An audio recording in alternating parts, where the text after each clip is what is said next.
Buenos días, queridos hermanos y hermanas. Qué bueno nuevamente en este día volver a estar con ustedes.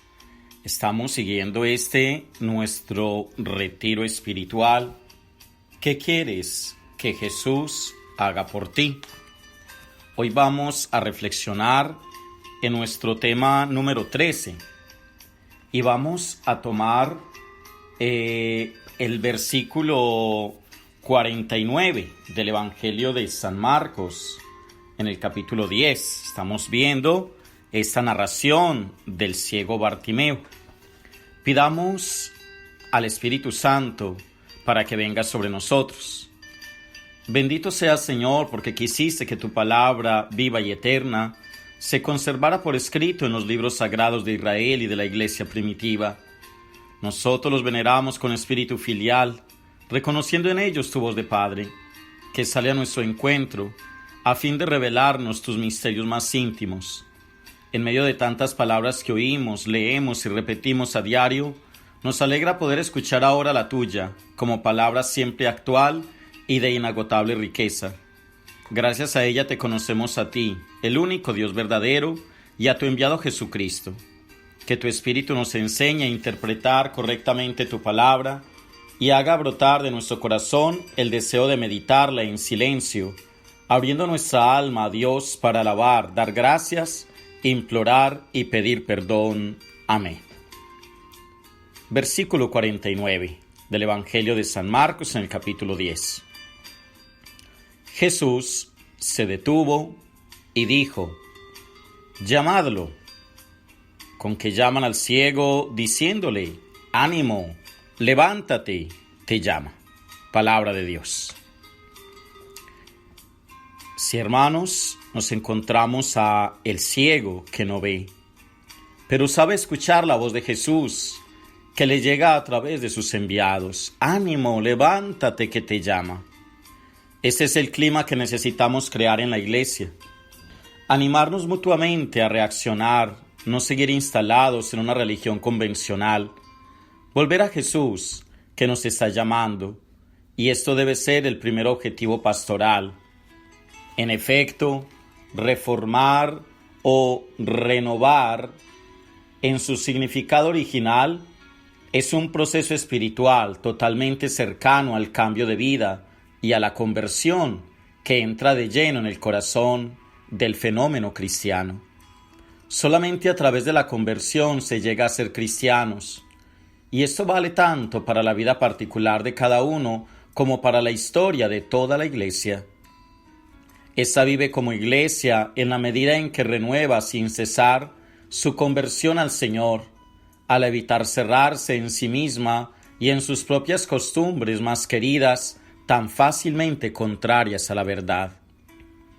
Cuando la reforma es arrancada de este contexto, del esfuerzo y el deseo de conversión, cuando se espera la salvación solamente del cambio de los demás, de la transformación de las estructuras, de formas siempre nuevas de adaptación a los tiempos, quizás se llegue de momento a cierta utilidad inmediata, pero en el conjunto la reforma se convierte en una caricatura de sí misma, capaz de cambiar únicamente las realidades secundarias y menos importantes de la iglesia. La muchedumbre, como siempre, cambia inmediatamente de actitud. Si antes le reñía al ciego para que se callara, ahora lo anima. «Anda, ten confianza, te está llamando». Nosotros, hermanos, sabemos que Jesús pasa a nuestro lado y le llamamos y le mostramos nuestra complicada fe y confianza. Y Él se detiene en donde estamos nosotros y nos hace llamar. Y tenemos la suerte de que existe la iglesia, nuestra familia de fe, y desde ella alguien nos ha venido a buscar y nos ha acompañado hasta Él.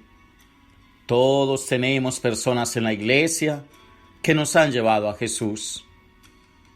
Jesús lo manda a llamar. A la gente que le acompaña no le importa la suerte del ciego, pero a Jesús sí que le importa. Es parte importante de su misión. Ahora no hay nada ni nadie más valioso para Él y por eso hay que ayudarlo.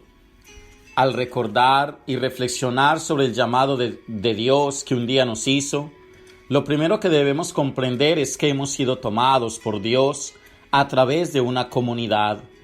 Pues como dice la carta a los Hebreos, en el capítulo 5, versículo 4, nadie se arroga tal dignidad sino el llamado por Dios. La vocación, por lo tanto, no se hace ni depende del gusto propio o de la propia sensibilidad.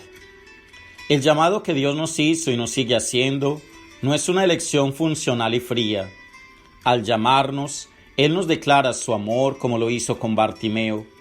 Nadie se interesaba de sus gritos, pero Jesús, que ama al hombre, siempre se interesó e interesa por nosotros.